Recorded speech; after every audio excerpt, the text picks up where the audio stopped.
Welcome everyone to the Co-Creators Convergence Thursday night Creator Convos.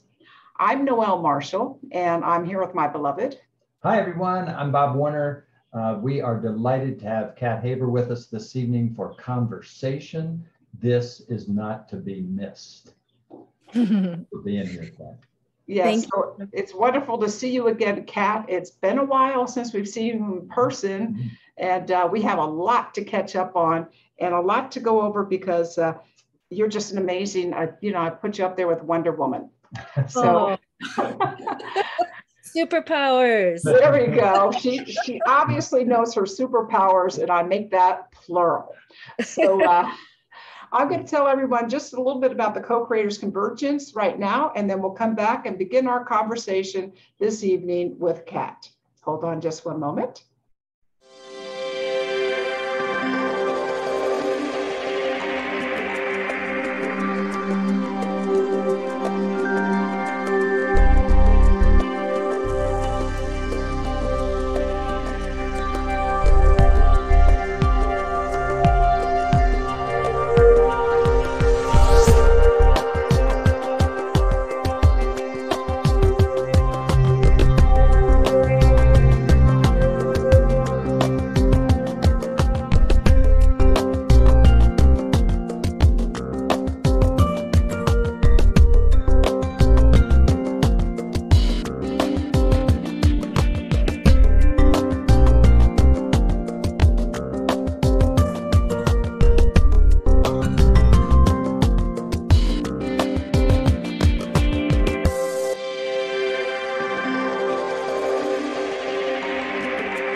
So that's a little bit about the Co-Creators Convergence.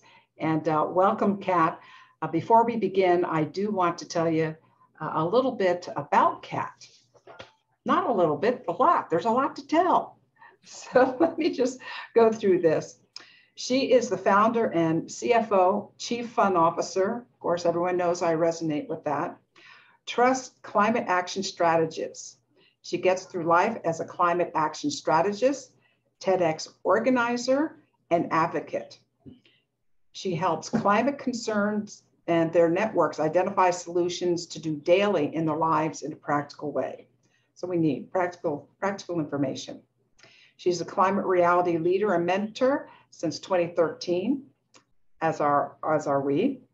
She's an activist. This is where we met Kat. She walked across the country in the Great March for Climate Action from LA to DC, and that was from March to November 2014, and was arrested on November 4th, protesting the rubber stamping of fracking infrastructure at the FERC, the Federal Regulatory Commission headquarters in DC. I think there was also a hunger strike at that time. She's a promoter of world peace as a charter president of the virtual global WE Rotary Club of International Peace in 2014, and the Rotary Hiroshima Survivor Peace Trees. And she competed for the 1988 Calgary Olympics in aerial freestyle skiing. And she did a special quadruple daffy, 4 splits, 75 feet in the air. Now, I know most of our listeners can do that. So that's not too special.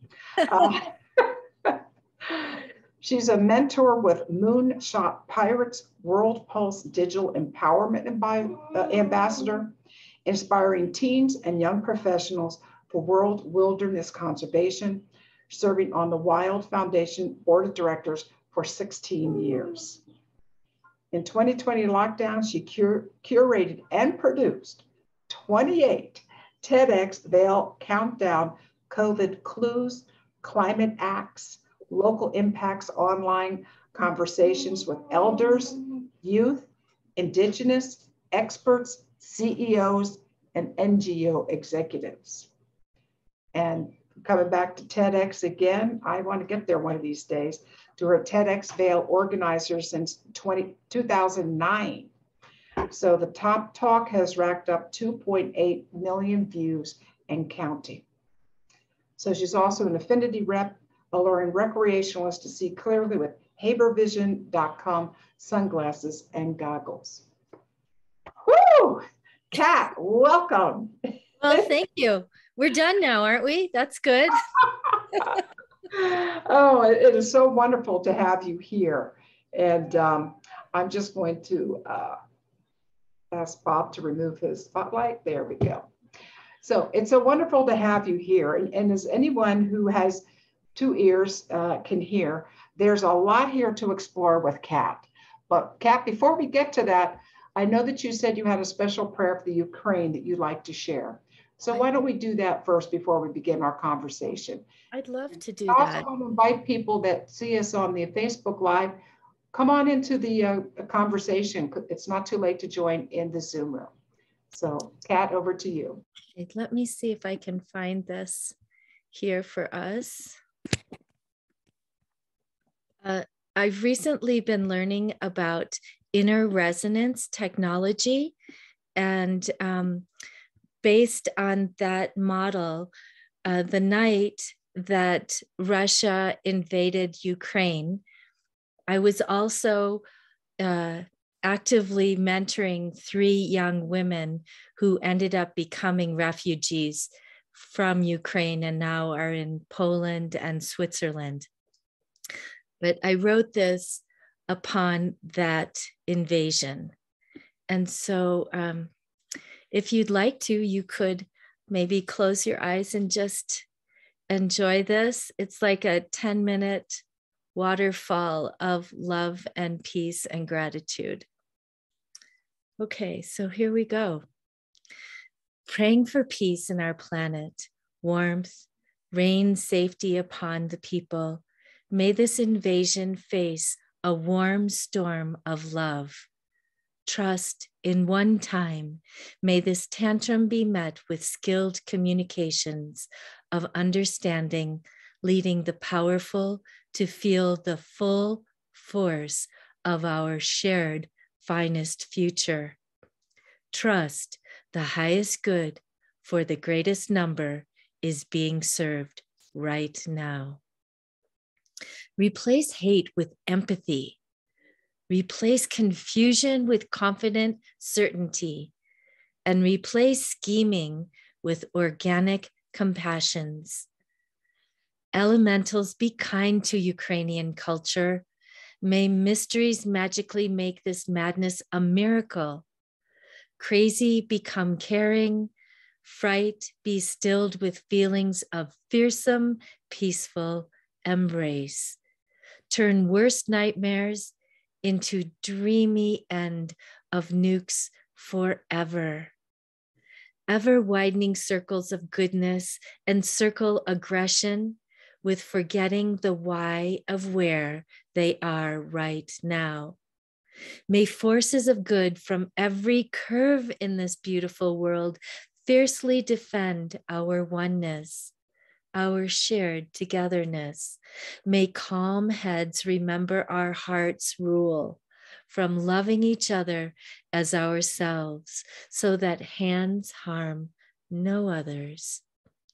Massively, meaningfully awaken the bodies of men to our family of fierce financing, of fully resourced peace. Sanction only the finest of futures. Listen, world, to truths in this moment. Warnings transform to warmings. Slow stealth, If this be the beginning of something, confound overwhelming force with favorable weather, rain, slush, winds, thunders, for no invasion in these Eastern European cities.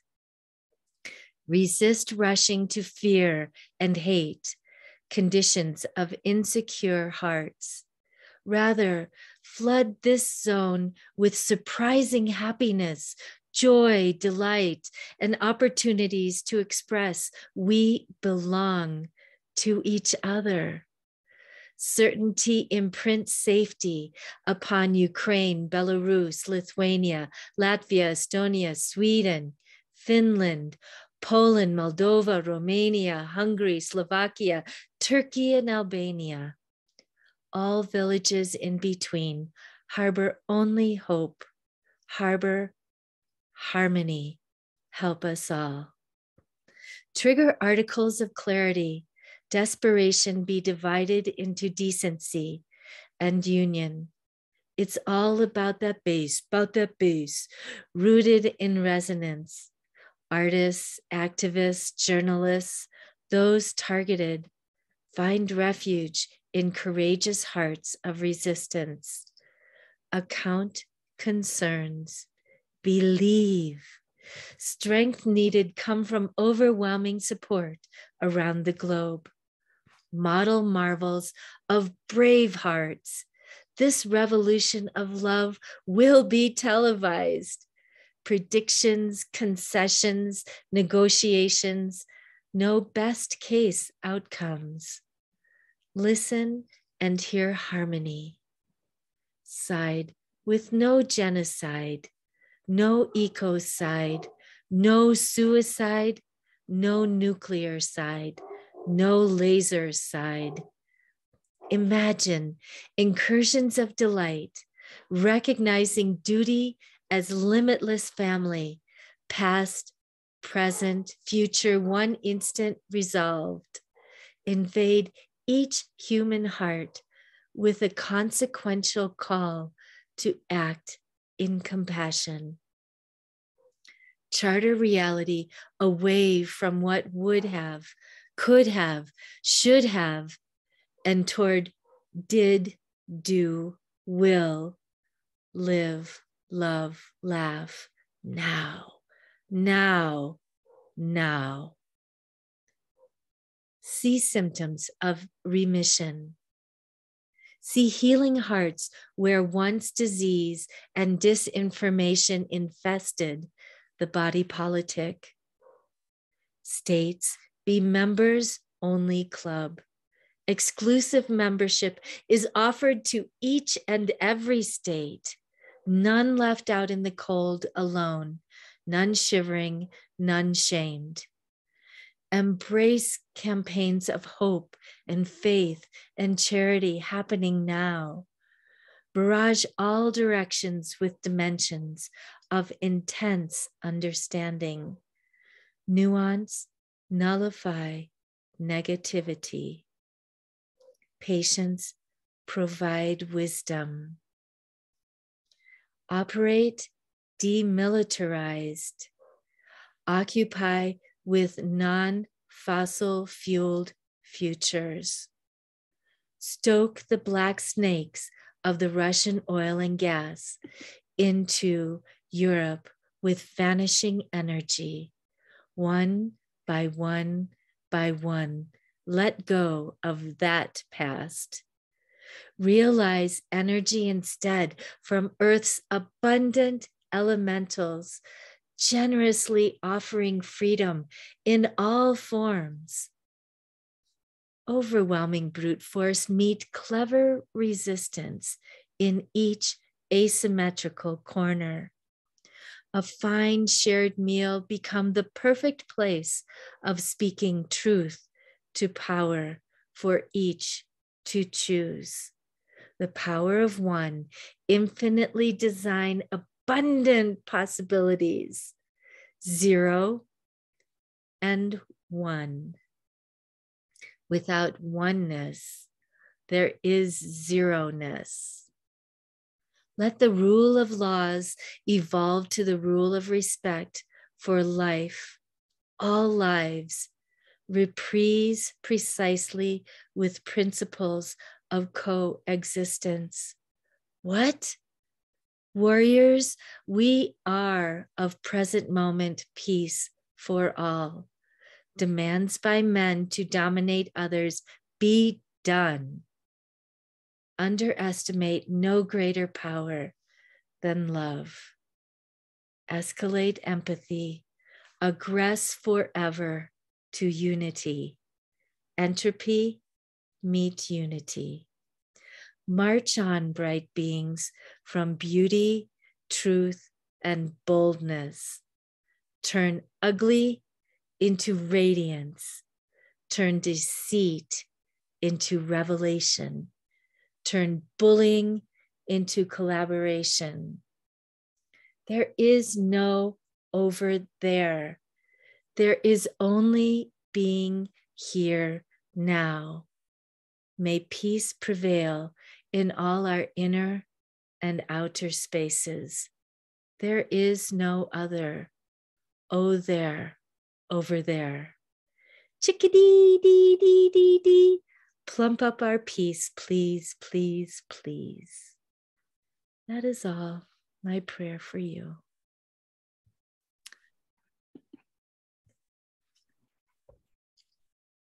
Kat, that was wonderful. Oh, That was really wonderful. So that just came to you the night of the invasion? Yep. I woke up in the middle of the night, saw on CNN that they were invading, and was just putting my heart in the shoes of my young Ukrainian mentees and thinking,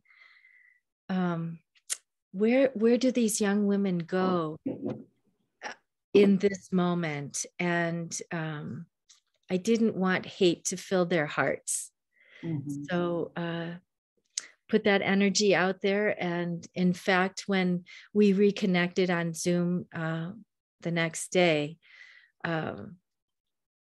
they were in the middle of deciding whether or not to stay or go.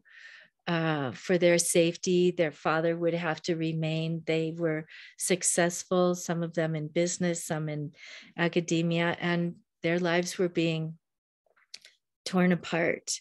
And I look at peace and taking care of Earth as one whole predicament. So war is about the worst thing you can do to Earth. So, right. Yeah. And, you and I know that they never include the military's use of fossil fuel and its contribution to climate change on this planet, and they want to reduce this and reduce that. And, it's war is, I just can't find, I just really love what you did, that it wasn't, you balanced things with the hurt, with the positivity, mm-hmm. and, with the reality of what's going on, with what vision we can hold. And so that's what I find so beautiful about your prayer that you wrote. So thank you, Kat. That was my wonderful. Pleasure. We're living in a paradoxical moment. We're called upon to see the worst of things that are happening on the planet and invoke and elicit the best of humanity in order to find a way through this predicament. So no simple solutions, no one fix for everything. All of us are in it together. Right. And and you and I walked across parts of America together in the Great March for Climate Action. That's right. That's where we first met. And we'll get to that. I want to start maybe talking about your connection with Barbara Marx Hubbard. Sure. And, one of her, people say, well, how can you keep doing this when all this stuff is negative and, blah, blah, blah. I go like, Barbara just, taught us that, it's breakdown before breakthrough. Yes. And so, I just kept coming back to that as my mantra to give me hope that, we are going to get through this. And you've had quite a relationship with Barbara that I never knew about. I knew, so I'd love to hear about that. Sure. And before we begin that, I want to welcome Shelley and others who have joined the call here. And if you're on the Facebook media, you're welcome to join us here in the room, because we're going to have a pretty outstanding conversation here with Kat. So in the meantime, you can put comments and questions in the chat. So I'm going to turn it over to you, Kat. Tell us about that relationship with Barbara. Yeah, I think it was shortly after a conference that I attended in LA with about 3,000 or 4,000 people. Barbara was among the speakers, Bruce Lipton, that whole crew back in the probably early 90s. What was that movie that came out that was really a big deal? It kind of opened the world to new age thinking. The Secret? The Secret. It was even before The Secret. Oh, okay. Yeah. Anyway, what was it? Did somebody have an What idea? the Bleep? Or was it? Yes, What the Bleep. So most of those people in What the Bleep were at this conference. Barbara was among them. I was so moved by her clarity and her precision in analyzing what was happening on the planet at that time. And I completely resonated with it and wanted to serve her vision. And the visionary that she was so alluring. And she might have been demure in size, but she was massive in impact. And so after that, for 6 years, I guided as part of the Gateway for Conscious Evolution. I live in both Vail, Colorado, and also Palm Springs, the desert, and then also Homer, Alaska. So I had the great joy of being in all of these beautiful natural places while I was guiding about a half a dozen people. Each year we would get a new group of people. Do you know Teresa Collins? She organized that for Barbara.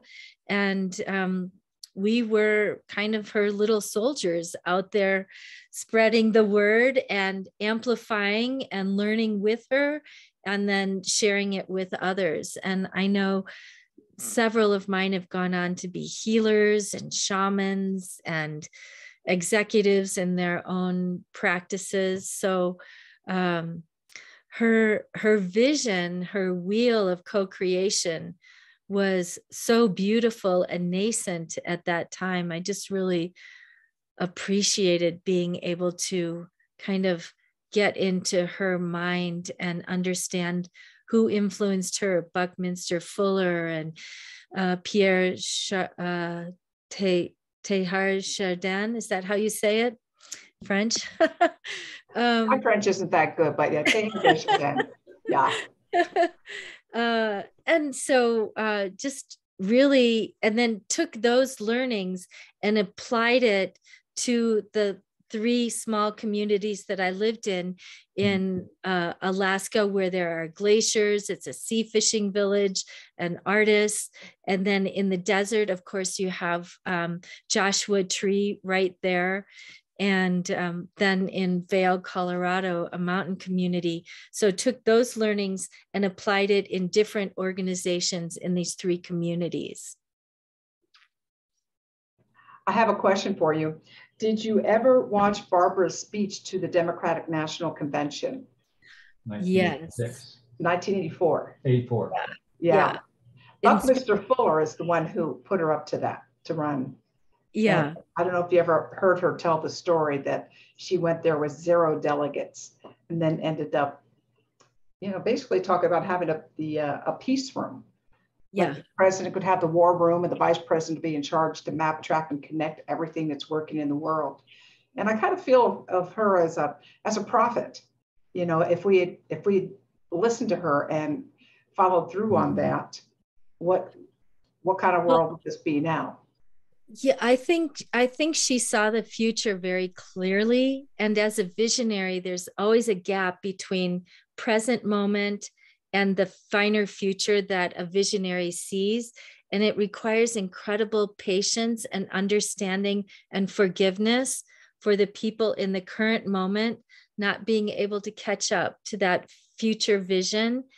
And I feel like I think she was fully capable of that. She was gracious and kind and curious all at the same time. She was. Now I want to turn the spotlight from Barbara and your relationship with her to Kat Haber. And Hmm. she obviously, Barbara says, "What's your gift to the shift?" And I would say, Kat Haber, what are your multitude of gifts to the shift? Because you have done so many different things, and we admire them all, and would love to hear more about your journey. Sure. Well, it started really as a 2-year-old saving my family from our historic hotel fire that destroyed our livelihood and our home, but we all were able to get out. My mom was a smoker, and I crawled up to her bed. It was completely black. Of course, at 2, I don't remember this story. It's the story that is retold to me. And I pulled on the sheets and said, "Moke, moke." And she thought I was offering her a cigarette. And she finally woke up and realized that there was a huge fire. She grabbed a sheet, being naked, woke up my dad, Bruno, who just died this January at 98 and a half. Excuse me. And he grabbed a sheet. She grabbed my brother, who was in the crib at 1. My dad grabbed me, ran down the stairs, and that was it. They just stood there and watched history burn to the ground. And to this day, I know that acrid smell of fire in my bones. And one of the indicators for the urgency of climate action now is the many Western states and countries that have been experiencing wildfires beyond the scale and scope of anything they've known before. First, it was Alaska always has wildfires, but not of the extent that we experienced just 10 minutes from my home in Alaska. The cloud was so large, it was a pyrocumulonimbus cloud. It actually made its own weather and was NASA's picture of the day. It was so intense. So it started in Alaska, moved to California, then Colorado, then Oregon, it's now in New Mexico. It was in Australia. Boom, boom, boom, boom.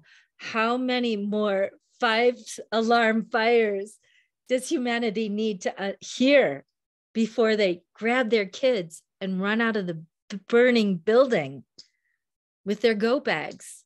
Each of us, we need to be prepared for emergency. This is not to scare you. This is to say, hey, let's find solutions, let's be ready, and let's go, because the fires are here. The floods are here. The hurricanes are here.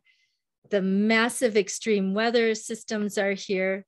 There's thing after thing after thing that are indicators that Earth's elements are no longer operating in a stable, balanced condition that was perfect for humanity to procreate to nearly 8 billion people on the planet.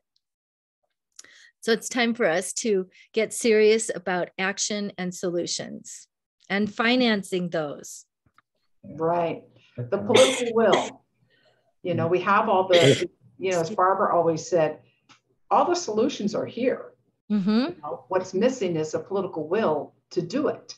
Yes. And so that kind of brings me to how did, we met you through the Great March for Climate Action in 2014, where you were one of I don't know how many there were, different times, different numbers, but there was a core of about 40 of you that walked for 8 months from California to DC. I do remember that we were with you the first couple days in Los Angeles area. Talk about extreme weather. So we're starting out March 1st. Sunny Southern California. Right. Tell them what the weather was like there. We were up to our knees in rain running through the streets. People were getting hypothermia. Well, when I picked up people with our rental car and got them to the next spot, it was amazing. It was amazing. Also hail and lightning. Yeah. I mean, this is LA. Long Beach. Yeah. Wow. I took that as a sign because we're in the middle of multi-decades of drought already. Right. And the first day of the March, torrential rain, one of the most frightening days of my life. Started out at 4 a.m, had a beautiful ceremony with Indigenous elders drumming us. And we were all so honored. 2,000 people gathered, nurses, people of all color, Latinx, that's right. Black, Asian. And we were right next to the Long Beach port and in the Wilmington community.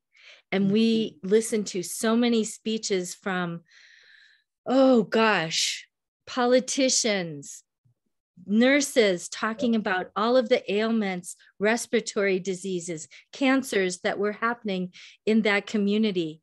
And right there, I realized, Dorothy, we're not in Kansas any longer. Right. Yeah, I remember that. I was, not that tuned in to the climate issues. And I remember going like, well, what are all the nurses doing here? You know what? Yeah. And, they had a nurses union was there and they're bringing kids in by the bus loads. And it was a tremendous crowd. And so when the nurses got up there, they're going like, we're here because all this climate issue is, all these are preventable diseases. Yeah. And we're seeing, this alarming increase in asthma, particularly, that's why I learned about eco-racism. Because where do they put the incinerators and we were literally on a park that was part of a reclaimed oil field. It struck us that the original plan was to leave from Santa Monica. You get all the movie stars and the environmental celebrities and this, that, and the other to leave out of Santa Monica, which, makes the news on subjects like that, electric cars, et cetera, et cetera. And then the decision was made to leave from that port. And it had such an impact on us walking through the Latino poor communities and whatnot that first day before the rain, before the monsoon. And it was, it's been a thread through for us. We're going to the Poor People's Campaign March on Washington next month. And this connection of eco-racism and whatnot, and now reflecting back on it, like Noel and I said, we've been recycling for a lot of years and we built 2 passive solar houses. But we drove a Prius, but still the impact on those less advantaged and less capable of doing anything in this country, as well as around the world. And so it really was, it's like, join our parade. And now I come to appreciate that they really couldn't get in the parade because, they're taking care of 3 kids or they have their next job, starts in a half hour, their 3rd job that they hold down and that sort of thing. So impactful, so impactful. Yeah, but when we marched through that community and our route took us through, not a very pretty part of LA. And, I just started to cry because I was looking up and you could see that, some of the women were just, looking out the upstairs window, holding their baby going like, you mean people really see us? Yeah. People really care about us. Yes. And it melted me. I was just, it was tremendous. But I know that, the environment and everything that you do, Kat, is your trainings and your coaching. And tell us a little bit about the Climate Action Strategists. and Oh, what you yeah. do there. Yeah, but that's okay if you want to go. Yeah, sure, sure. Let me just finish this one Sure, couple sure. of thoughts about the march, though, before we move on, because it was really pivotal in creating this climate coaching company. So we, as you said, Noel, we were up to our knees in freezing cold rain. We didn't have any maps. I was in the poorest part of LA, and we just had our phone. And of course, my phone died halfway through. It's getting dark. And on almost every corner, you could see between 3 and 6 men of color with really oily overalls on, fixing old junker cars. And right next to that, or behind that, would be an oil derrick. And the smell in the air was chemical. It wasn't quite the acrid of my burning home when I was a baby, but it was pretty close to it. And there were moments along the march where that same smell came up at landfills, coal ash waste sites, refineries. All along the way, we deliberately did not take the she like place where we would get all of the attention. What we really intended to do was to connect and be with the people who were being impacted by climate in that moment.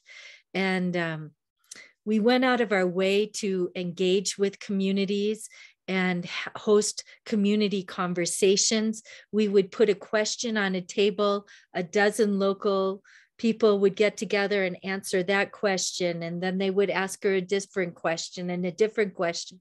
And it was really a stimulating experience for the community in that they could find other people who were not like them, but also cared about the same thing that they did. It was incredibly empowering for them. As we walked across, we heard that time and time again. So a walk across the country is probably not something you want to do every year of your life. So what does one do after that? Mentoring for youth, for women in World Pulse, for climate reality leaders. And then when COVID hit, I was the speaker mom at TED in Boston. And I had been told by Kuyuk, who is Ilarion Merkuliev, a Nungan leader from the Bering St. Paul Island in Alaska, that there was change coming and that we should stay in our center. And I didn't listen.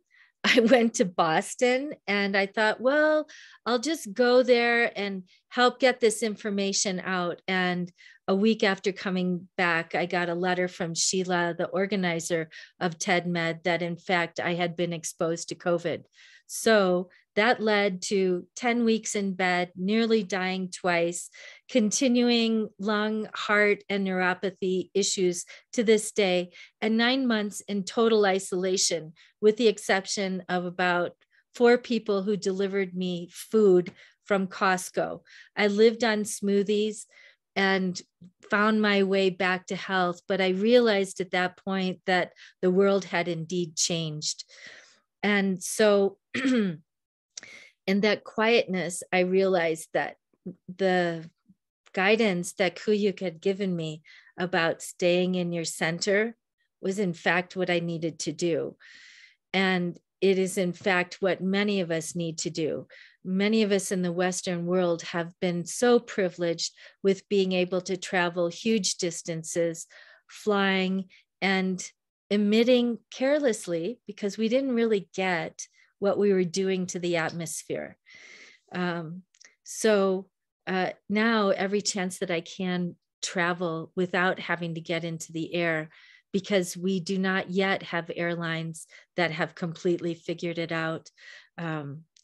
This morning, I was looking at the statistics of United Airlines, the first American airline to declare that they were going to go carbon neutral by 2050, that in fact, they're making progress along the way. but there are still big things that we need to solve. We need to solve sustainable jet fuel. And Noel, you're an airplane guy. Tell me what you know about what kind of progress we're making in the flying arena. You want to talk about that, Bob? No, I know very little. What I know is that there's definitely, because my whole career was in small airplanes, experimental airplanes, and people to restore old airplanes, old war airplanes, and a lot of experimental airplanes are being created now that are electric, and so there's actually in Europe there's actually some flight schools that are doing all their flight training in electric powered two-place airplanes for trainers, and which the technology has to catch up. Aviation is of all the transportation modes, aviation will be and is the biggest challenge.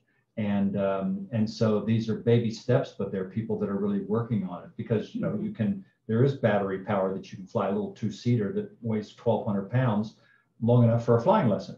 And so I think there was recently a passenger flight. Yeah, and so there's increasing the size now as the technology gets better. And the thing is that everything that's happening with electric drones, electric unmanned aircraft, they're realizing it doesn't have to look like airplanes, 2-place, 4-place, 6-place, the kind of planes that were all over Alaska that transport everyone through Alaska. It doesn't have to look like that. It can look more like a helicopter and have 8 rotary motors on it that the technology is already here for that. And yeah, they can make enough motors on a flying machine to carry people. But the big, the challenges of transport, commercial transport, is a huge challenge. Glad to hear the notes that you just mentioned. It's wonderful. Yeah, well, I can also think they're looking at substitute fuels. Right. That the FAA has been researching for a long time how to, I think it's algae that they can grow and use as a, to replace fossil fuel. Right. And so there's progress there, but I really know that they have this anti-gravity technology for decades. Like there's a lot of technology that would solve these, like we were saying earlier. The solutions are here. Whether they're being shared is another question. Right. And so I don't want to go to UFO woo-woo on you, but well, we I know it. It's something that is going to become so ubiquitous, the electric vehicle. We know 20 years ago, who killed the electric car? We know that we knew how to do that then. Yeah. But it didn't get done. And why didn't it get done? There was disinformation, as there is today. There was lack of political will, as there is today. There was an industry that was purchasing political power, as they are today. So many of those conditions that prevented us from making the right moves decades ago still exist today. So how do we break through that? First of all, we have to shift our mindset, and we have to understand that we are not powerless. Each one of us has the capacity, in whatever range of network or personal decision-making that we have, can make that change. And if this is okay, we could show the carbon calculation right now. I don't know if there's sufficient people or time to do that, but I'm happy to share that link. Yeah, go ahead and share the link. Let's take a. Okay, and this is for North America. There is, it's called the footprint calculator, and it's not elaborate. You don't have to have your utility bills or anything like that. It takes just a few minutes, and you'll get a general sense of what your personal carbon footprint is. And I predict that you will surprise yourself. I just want to mention that is footprintcalculator.org. So if anyone's going to look that up, and I guess they have home and business. So yeah, well, we won't do that now, but Kat, you're such an activist. How do you also, I know you're also a peace activist. So how do you keep the balance there? Well, I feel like what Barbara taught us early on is that there is not one thing, there is everything, and it's all connected. And we are nature ourselves in a unique expression of life. We are not dominant over it. And somehow that mindset has really, it's taken us in a direction that has not been healthy or loving toward other life forms on the planet. So how to get there is to go back to the beginning and understand that we're not separate from each other. We're not separate from other humans. We're not separate from animals. We're not separate from the ocean. We are all of a piece. In fact, I've been thinking recently, I wonder if we're just like human beings are like sensors for Earth herself to explore what are other possibilities for life forms, because we are incredibly adaptable, flexible, creative, with our intellectual ability and language. And what if Earth were to create a life form that could explore her own creativity? I think this is part of what Barbara was talking about, is that none of us is separate, and it's we're fractal expressions of each other. And you can go to the very smallest identification of some kind of a vibration, an ionosphere, which they are thinking may be at the center now of Earth, rather than this idea of heavy molten metal, that there is this kind of energy that is at the center. And then as things become layered up with more and more material, we express life in different ways. And when you look at Earth as a part of our galaxy, as a part of the cosmos, we can imagine that we just keep fractaling out. And it's a really exciting time. We have computers, we have a new telescope even beyond the Hubble. So our capacity to take in information and to share it through the internet is incredible. It's an amazing moment to be alive. Indeed it is. And, one thing that I always felt uncomfortable about with Barbara was she was talking about, I always felt she glorified AI. And or transhumanism. And I say, that's, that it's giving away our power in some ways, I believe. And I think that, we usually our governments, probably out of design, not out of will, are typically behind issues that are crucially important. You think so? AI. Just trying to be nice, because I can.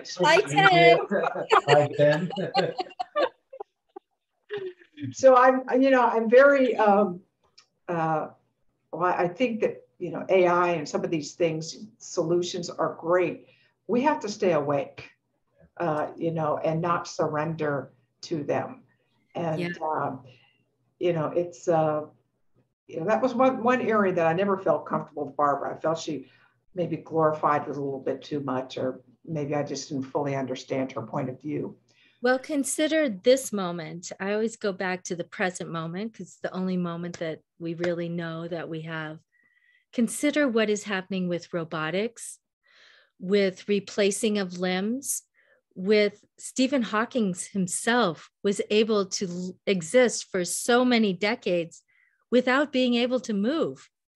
Paralyzed from ALS, he was able to write incredible, understandable theses about the nature of the cosmos. And that to me is baby step AI, right?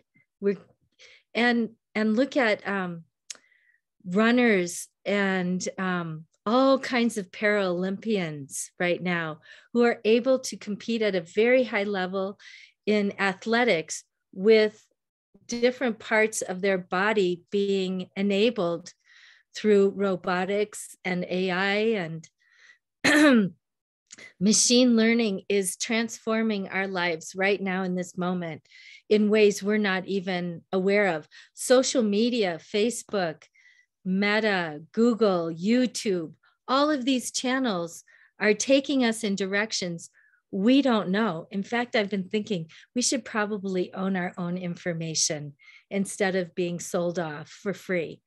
I don't know, just a thought. Absolutely.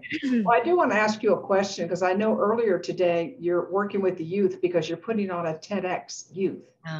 What inspired you today? Let me say what I'm concerned about today. So I've produced almost 300 TEDx talks. I was one of the first TEDx organizers back in 2009. My own son got an Ashoka Technology for a Better World producing TEDx in 2010 in Homer, Alaska, for his event Sustain Us. There was an energy, there was an excitement, there was a buzz. I don't experience that this year. And I had a conversation with one of the organizers, there are 5 women who for the past half dozen years have been mentoring with me the kids in Vail Valley, which is a bifurcated community. Half of the kids are wealthy white, half of the kids are poor Latinx worker kids. In fact, one of our speakers today, her mom was deported, and her talk is about the impact that had on her as a young girl growing up in a household of 7 males and having to be the Latina who cooked and cleaned and still had to figure out how to do her own education and her own things in life. That being said, this is the first year when I've experienced that there was like a pall. There was like a dampened energy. And speaking with one of the mentors, I asked, I don't know if you're experiencing that on the organizing side, because I mostly concentrate now on the speakers so that they can deliver a powerful message to the world. And it was really hard this year. Kids wouldn't show up. They wouldn't communicate. They waited till the last minute. And this never happened before. And I was wondering, well, maybe is it because I'm back in my family's community and trying to recover from my own father's dying. And I don't think that's it. This mentor said to me, yeah, for 2 years, kids on Zoom, they just skated through. They didn't really learn anything. And in fact, part of the reason I started Trust Climate Action Strategists was that I was getting indications that kids were going off the deep end when it came to climate anxiety. And there were suicides that were happening. And this was just not, it's just not okay. We can't let our kids die because we're not taking action. Yeah. Right.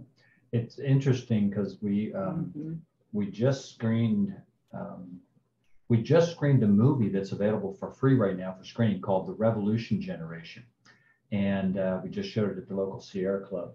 And it talked about, obviously it's documentary, it took multiple years to get it finished, and so it talked about how misunderstood the millennials are as being selfish and self-absorbed and blah blah blah blah blah, and then it brought in sociologists and also those that study this 80-year cycle that we go through as a society, when the wars were, when the revolution took place, what was it, the spring, summer, winter, and fall, 20-year blocks through each of these 80-year things, and acknowledge the power of millennials at this point. That's not the people that are in high school or college necessarily, but and I lay that against other articles that I've read that document what you're saying, that there's so much depression and so much like what's there to look forward to, and whether it's the ones on that one side of your community or the ones that are white and likely college educated and on the other side of the community, but they're having to live at home and they can't get a job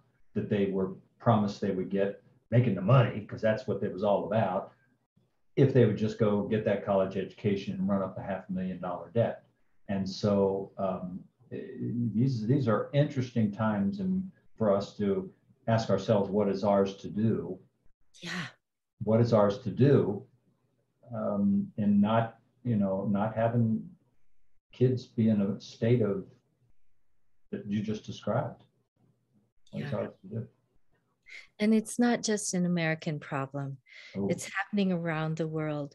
So many of these conditions that we feel are unique to America, they just aren't. Mm-hmm. I'm in each week for between 2 and 3 hours, I'm in connection with TEDx organizers from around the world. And I hear the same concerns repeated. This is a moment of truth telling and of willpower and solutions and action. And I see we have someone who has joined us. Hey, Shelley. You're welcome to chime in here. I know she has some grandchildren she's very close to. And hi, Kat. It's funny because I got on late, and all of a sudden there was this inkling. I was like headed for bed or something, and it was like, no, what are you doing?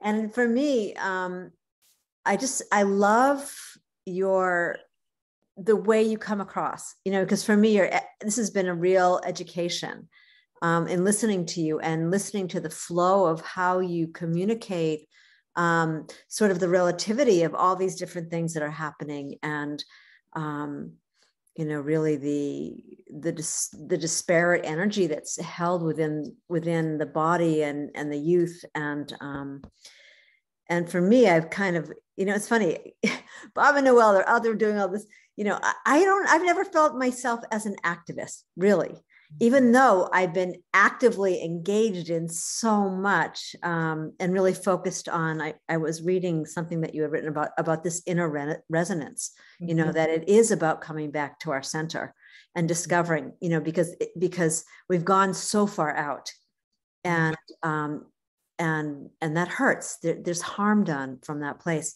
But listening to you, I just feel like, I don't know, it's kind of got my wheels spinning, because I've been in sort of a sanctuary place for a year, and I've been really a little bit teary, like all of a sudden, like, okay, so from this point, like, what is it, because we know there's so much going on. And I loved how you talked about, political will and will, it's really will over others' wills, what's going on.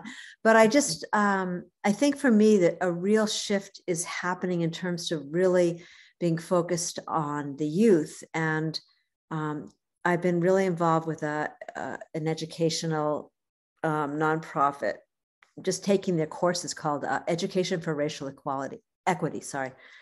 And it's so incredible. And this Resma was talking today, and this was a really hard point for me to really drink in. He said, it's going to take 9 generations for this even to start to take root, what everyone's doing now. And I was like, what?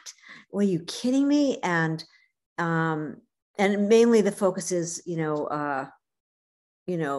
the whole focus on racial inequality and what's happening with race. But for me, I feel like it struck home in a way that it never had, that this coming home to ourselves, this place of what is it mine to act on. I'm not going to say to do, but to act on. It feels like something's changing. And so he asked one question today to 500 people that were on the call. And he said, so how do the youth know what you're doing. How are you affecting the youth? How are you showing up? And I couldn't answer that. And I wasn't beating myself up, but I know, like, in listening to you and listening to the whole pieces about climate change, and I feel like I get to take something home with me tonight, you know, into my dream time, to go, okay, you know, this isn't a joke. And yet we do need to keep our humor. And humor is a way of, you know, because it can get so serious that, you know, how do we want to model this to our communities, you know, and how can we take this? So I feel like you've set something in motion. Well, yes. Yeah. This is a simple green. Like going like, oh, are we getting bombed? What's going on here? Anyway, we do so need to find ways to make this fun and happy and have joy and be delighted and overwhelmed, not with so many things to do, but overwhelmed with so many hearts to connect with. Right. Thank you. This is a moment of profound power and opportunity. We are living history right now.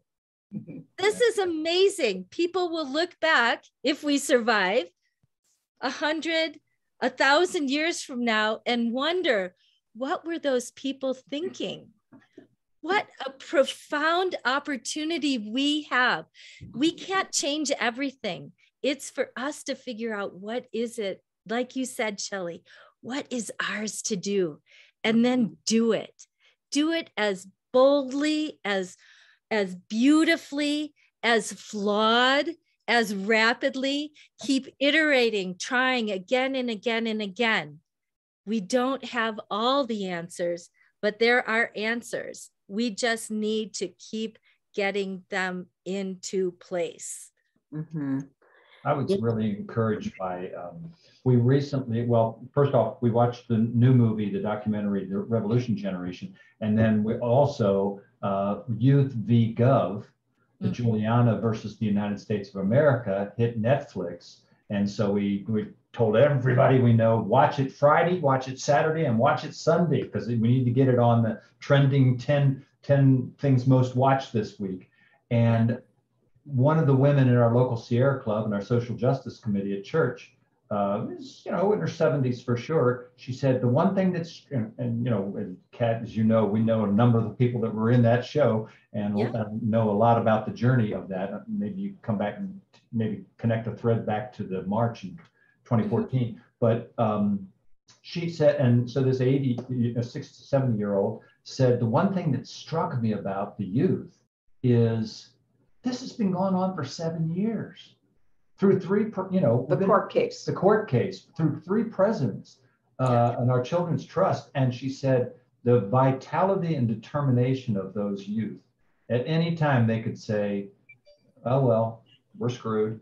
Okay, the judge just came back, or the panel just came back, or Tillerman, you know, used to be the Exxon CEO. Now he's the Secretary of State, and he says he doesn't know anything about Exxon and what they knew. So, you know, at any time they could say, I give up. But the determination, and I also see, speaking of ours and our generation, what the adults involved in our children's trust and in that lawsuit, what role they play in allowing the youth, who are 7 years older than the youth they were when they started, be the lead. Lead. Kelsey was on the march with us. There were a handful of young people on the march, and it was profound to be in their space. They were energetic, they were idealist, they were deep thinking. They really wanted that equal world, and they didn't want it in the future. They wanted to live in that world, and they were willing to do whatever it took to get there. And they have influenced so many people along their journey. So grateful for them.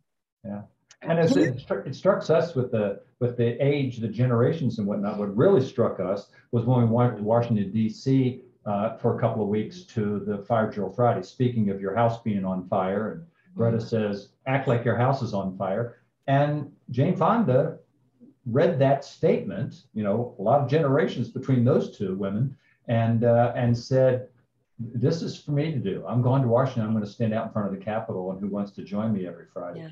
And because this young person said, our house is on fire and doing nothing is not an answer. And right. So it can be so powerful, so powerful. And these are the ripples that we don't understand. And it doesn't matter. We don't have to have all the answers. We don't have to do it perfectly. We don't have to do it in the right time. We just need to act right now, whatever it is. Shelley, if it's you talking with your daughter or talking with the neighbor down the street or modeling, putting solar panels on your house, each of us is starting in a different place. And so this is to say, don't judge yourself. Be grateful that you are hearing the information now. What can you do to be prepared? How can you live lighter on the planet? How can you shelter yourself and not overuse resources? How can you feed yourself without harming other life? How can you move when you have to move that doesn't also pollute our atmosphere, rain carbon down upon us? How can we be mycelia with such an amazing network of connections through the internet? This is amazing. The questions, the beautiful questions that we can engage in right now. Extraordinary.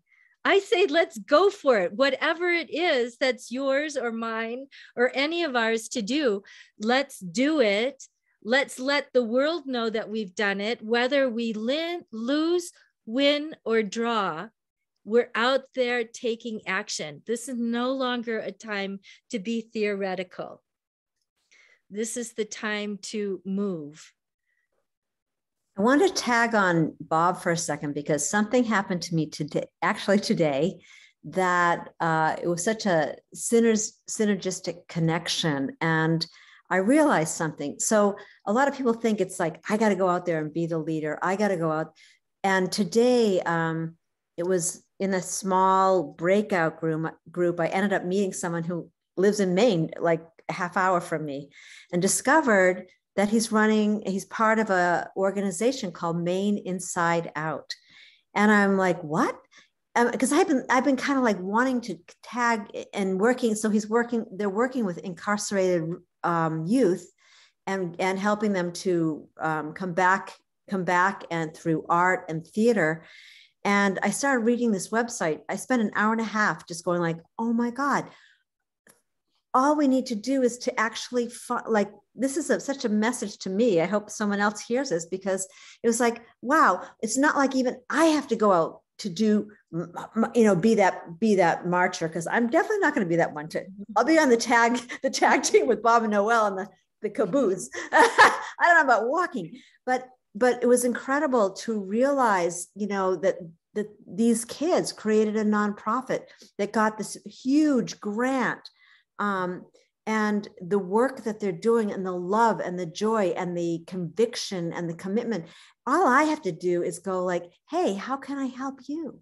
Yeah. How can I help you? Because they're living their future selves and they have that vibrational energy, just like you were talking about our children's trust. And so that happened to me today. And I was so enamored, like, oh my God, I'm not an artist.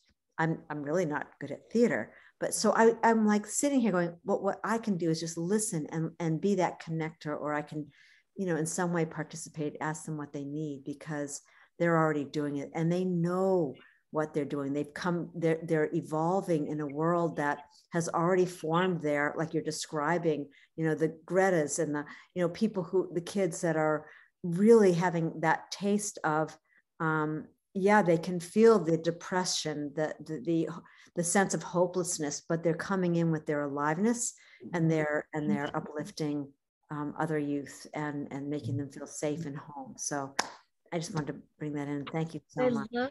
What I love about what you just said, Shelley, I think is the $1 million question. How can I help? Mm-hmm. something so simple, so connective, so caring can make the world of difference to a young person or an elder person who is equally as confused and frightened for their grandchildren's future. Mm-hmm. It's not for us to dump it on the young people. Oh, we messed it up, so now you go fix it. That's not fair. Each of us do whatever we can wherever we are as quickly as possible. And the most important thing that Kuyuk tells me, my Unungan elder guide, is that the most important thing we can do right now is to heal ourselves. Mm-hmm. In that sense of profound, profuse self-love, everything just seems to become very clear and easy. So, well, that's a great contribution that you make, Shelley. Yeah, it is. You know that. Yes. You know, she's been leading heart resonance and coherence, you know, as long as I've known you, which is over a decade. Yeah. Beautiful. With Barbara Marx Hubbard, you guys are talking about. Of course, that's where we met, Barbara Marx Hubbard. Sparker. Yeah. Yeah. Well, I just want to tell you about something that we did this past weekend. We went to it was a benefit. Oh, wow. Yeah. And it was called for the Maraca Dance Studio. And they're putting on this benefit. And we'd never been to this place. We never knew. We didn't know anybody, but we knew it was a fundraiser for mental health. So we decided we would go to it. And it was poorly attended. They had they had more items in the silent auction than they did people in the audience. And most of the people in the audience were related to the dancers. Well, these dancers were, you know, young women, there's one or two men, and their body types were not of dancers, of the quote dancers. But each dance piece that they did it with a song, and they did it with a mission about mental health and mental illness, and about claiming their bodies and their, you know, their path and, you know, their determination. It just really brought tears to my eyes to see them, you know, and part of me, I was, you know, it's kind of body shaming myself, thinking, oh my God, I'd never get up there and try to do a belly roll when I weighed, you know, 250 pounds. And these women were just like out and doing, you know, moving their bodies just however they wanted to. It was glorious, and delivering these powerful messages. Strong stories about mental health, domestic abuse, suicide. You know, it was one of the most powerful things I've seen in a long time. But it was just being there. I just felt like we were just there to listen and to lift them up. And so how do we help? Just by showing up. And sometimes superpower, show up, witness, be there for others. And how can we do more of that? That description of an event that people worked on for so long and so few people showed up. Gosh, how could we wrench a few dozen people away from the TV at night to show up for that group of kids? Mm-hmm. This is the connectivity that is possible. We haven't quite figured out how to leverage these Zoom matrices yet, but I am confident that we're going to figure out how to really begin collaborating and showing up for each other. I am confident of that. It's what we must do. We can no longer solve any of these problems by being in individual silos. Environmentalists cannot have judgments about CEOs of oil companies. Politicians cannot be afraid to take a bold stand because a voter will not support them in having common sense gun rules when 40,000 people die in America every year from gun violence. These things are shifting now, and the more loving we are with ourselves and each other, they will become clear. right now things feel confused, a lot of disinformation, a lot of lying going on, a lot of lack of trust. It's why I called my company Trust Climate Action Strategists. We must refound our trust with ourselves, not blame, not shame, not feel like we failed. We just did what we did. And now that we have new information, what is now our part to do? Yeah. Well, I don't know if this is changing this. So thank you. That was very, very passionate, very. Yeah, it's right on target. Right. I want to shift just a little bit. You have something coming up called Living Brightly. Oh, yeah. Can you tell us, share about that? Because I'm not. Yeah, let me see if I can copy this and put it in here. Sure. It's a 3-day climate activation. And the intention of it is to bring us all to this present moment and look from a 360-degree view what our daily life impact is on the planet, on our families, on our communities, on our neighbors, our networks, our companies, our regions, and then recognize that we are solutionaries.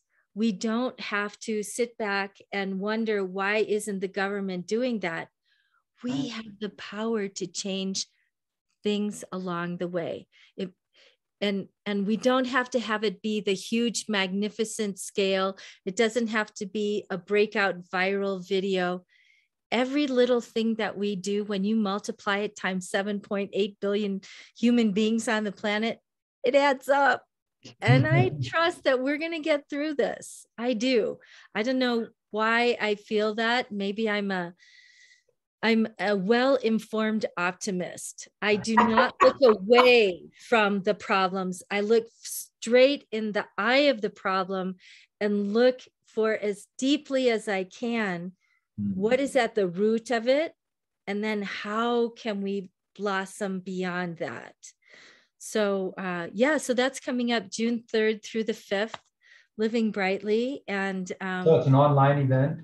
It is online. All things that I'm going to do now are going to be online. I'm not going to force people to travel to share the wisdom and create these collaborative communities. I think we need to embrace this internet capacity. And we've got new platforms that are coming on. Like we use Oye for TEDx Vail events. This event that we're doing at Ford Amphitheater at the by the Betty Ford Alpine Gardens, it's in person because the kids really want to have that in-person relatable experience. And it's designed for them to learn real world skills in event production and communication and all of the things. But for my personal events, I'm doing them on a platform called Oye. So what we are able to do is to recreate a virtual veil. And it's not so much about only the TED Talks, it's about the communication and the collaboration and the community that we create around these inspiring ideas. Wonderful. I'm not sure. I've never heard of Oye before. Yeah, is it put that in the chat. Oye.com? OYE? It's OHYAY. It's not released to the public.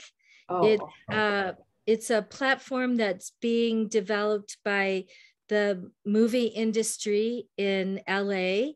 And fortunately, I was able, as I'm always got my curiosity out there, right? Like from really different sectors. Being a TEDx organizer and curator, I have to have a sense of what's moving in the world, what's coming up. And so, yeah, found that. And there's a thing called a net promoter score. TED requires us to send out a survey after each one of our events. And it's a score between 1 and 100. And we've gotten 2 perfect scores. Wow. I've never heard of that ever. And then after the second one happened, I thought, we're on to something here. People don't want to just sit and passively consume, like TV and Netflix. That's one level of entertainment, but I really feel like people want to be heard. They want to feel like if they show up, what they're thinking matters. And we never know how those ideas ripple out throughout the world unless we give voice to them.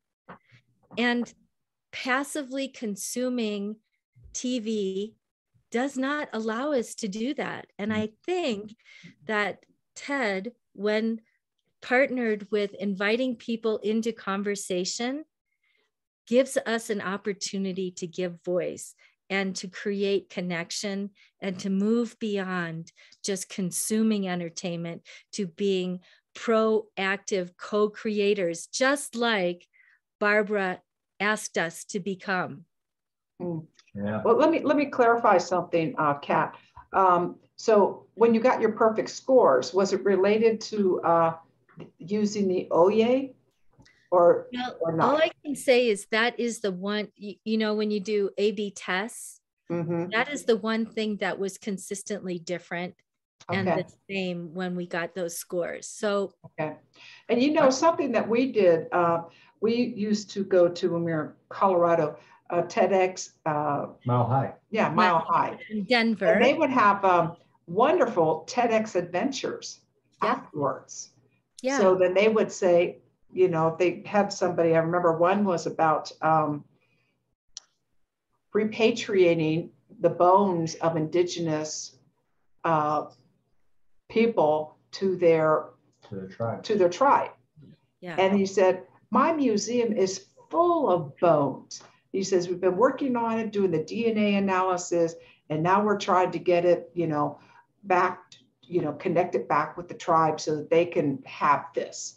And so then they had we signed up for it. It was a TEDx adventure where we were actually invited to the museum to go and look at the, you know, to learn more about it. So you spend, you know, multiple hours. We did the same thing and went to a state prison for restorative justice. We went to one of a guy that, a big black guy that went on all kinds of white hate websites with an alias and kind of, you know, to try to understand what's going on. You know, and his TED Talk's on 12 minutes long or 16 minutes long, but then we went to an event with him afterwards and spent a whole evening. And there were only like 30 people or whatnot. And, you know, we set tables, breakout groups, conversations, exploring for yourself. So it really is super powerful to be able to, whether it's through the TED, you know, the TED, you know, structure or elsewhere, but every time I'm so, you know, we sit here in our little house here in Northeast Tennessee and are having indigenous ceremony with people in Maine and having conversation with people in Australia and whatnot. And I always think that this is part of the answer to Barbara's question to President Ike. What uses this technology for good? And every time we are connected in this way, and particularly exaggerated by the pandemic, I go, he should have said this answer. Don't you feel like there's an intimacy that, I mean, if we were sitting even at a round table with four of us, two of us, there would be twos of us having conversations, and they would not be this deep, and we would not see each other this authentically. So I know so many say, well, I want to do things in person. Yeah, there's a real benefit to that kind of relating and experiencing the energy. But I really feel like this kind of communication is so powerful, so much so that I've spent the last 2 years studying the technology of producing live events online. I trust that this is not going away. This is only going to get better. And it provides us with such a connectivity. Look at the reach. It's profound. Yeah, very good. Well, I think we're about to close down. I just want to see if anyone has any final comments or questions they'd like to do. And of course, Kat, we want to know about, you know, you said you're working with the youth. is that something, can we see the TEDx youth you have coming up, or how does that work? Usually we would, last year we did a hybrid event. We were the first event in person at the Ford Amphitheater, and then we also live streamed it. Mm-hmm. This year, COVID got our team for live streaming, and the kids just decided that they were only going to have it in person. So Awesome. No live stream available for that event this year. But what I can say is that we'll edit the talks, get them out as quickly as possible. And TEDx Vail will be doing events in July and October for sure.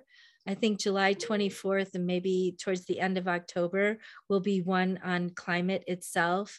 The one in July will probably be around youth and women speakers primarily, I would think. I feel like these are voices we need to hear, and so many people say, oh, it's too much, not enough solutions. Just ask a young person, ask a mom who's multitasking 24/7, 365, if she can figure out how to solve this. Yeah, everything, all the time. We got to get after this. Yeah. Well, great. Before we close, what is the best way to contact you? Oh, gosh. Well, I am on Facebook. I can, I do respond to those direct messages. Okay, that's the best way. That's good. That's the best way. That's fine. Because as we edit this for our Co-Creators Convergence archives page, we will, obviously the chat's not there, but we will put the link for your Facebook so that we can find you through the PMing there. And for your events, go to eventbrite.com to look up Living Brightly. Yeah. And you should be able to find it there. Tickets are available. And, you know, I really love what you brought to us tonight. And the opening prayer that you did for Ukraine. Amazing. That was inspired. That was very inspired. And, you know, it showed your optimism as well as your realism, you know, just, and I'm not saying pessimism, I'm just saying realism and how we can hold that vision for that brighter and better world we all know is possible. Right. Yeah. And so much of it, everyone, is just really finding the peace in our own hearts. And yeah, for We Rotary, that's what our intention is. Every other week, we dive deeply into learning more about peace on the planet, positive peace. There are ways that we can be positively loving, positively peaceful, and positively earthly. Wonderful. Well, thank you for being here tonight, Kat and Shelley, and I know we do have some folks that are watching on Facebook, and of course this will be archived on our website, co-creatorsconvergence.com. So yes. Just be yes. Just be yes. Thank you, everyone. Love you. Bye-bye. Bye. I'm gonna take us.